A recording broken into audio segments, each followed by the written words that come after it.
What's up everyone, it's Bucky. Welcome to your 8th Java tutorial. In this tutorial I'm going to be talking about a new type of data, and that's called an int. And what an int is pretty much not like double before, where you had numbers like 3.54, or you could use fractions or decimal points. With int, it stands for integer, and integers are whole numbers like 6 or 75 or 76.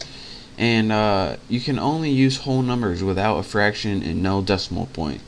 So another thing I want to point out is whenever you use int, like to divide and multiply and add and subtract, whenever you use two ints to do these operations, your answer is also an int. So even if your number comes uneven, like 11 divided by 4, that doesn't divide evenly.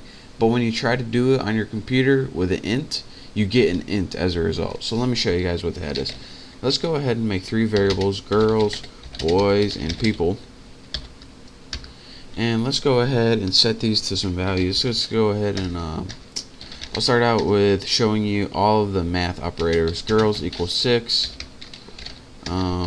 boys equals 3, and people equals girls plus boys. Now I showed you guys how to use this math operator in the last one, the plus sign, to get a simple sum. So now we can go ahead, and the sum of girls plus boys is now stored in people. So we put system.out.println, and in our parameter go ahead and put, what is it, people. And now if we go ahead and run this,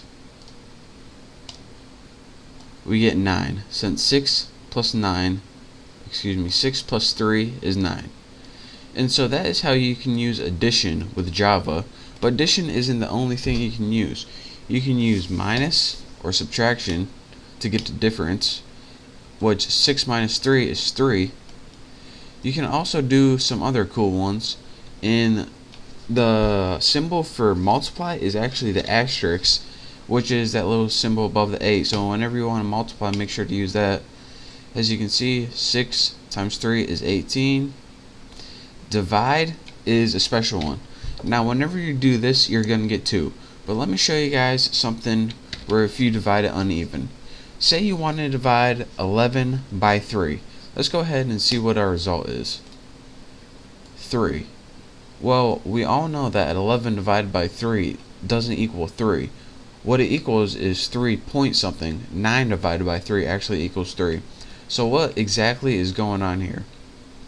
Well, Java said, alright, you want to work with ints?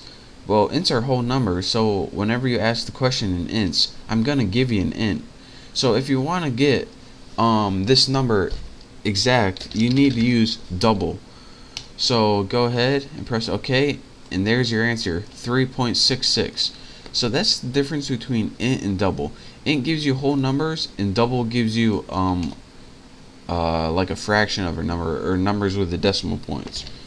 So anyways, there's one more thing that I can help you out with when using ints to divide, and that's something called the modulus.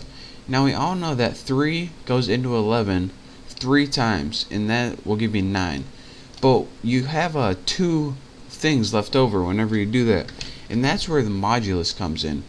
The modulus pretty means, alright, when you divide by a number, you get a whole number, aka an int, but you also have some left over. So let's go ahead and run this and see what we get. It says 2. In the modulus, if you remember from math class, this is another way of finding the remainder. So again, when you divide by 11 by 3, you get 9. You get 3, which 3 times 3 is 9, but you have 2 left over. So that's where that 2 comes from. Whatever's left over is the modulus. So that's how you can use the modulus along with int to find the exact value. So again, let me give you guys one more example. This one might be easier. If you have 7 divided by 3, you're going to get the answer 2, but you're going to have 1 left over. So if you divided by 2, such as this, you're going to get the answer 2. But if you have the modulus, you're going to get the answer 1, since you have 1 left over. Right there. And that, believe it or not, is going to be useful in a bunch of things that you won't even expect, like when we're finding random numbers and stuff that I'm going to be teaching you later. But for now, I just wanted to show you guys what the int variable type was, and also how to use different math operators. So thank you guys for watching. Practice this little, I don't know what this program is, girls and boys and people counters, I guess. And once you get good at all the math operators, you're ready to move on to my next tutorial. So again, thank you guys for watching. Make sure to subscribe, and I'll see you next time.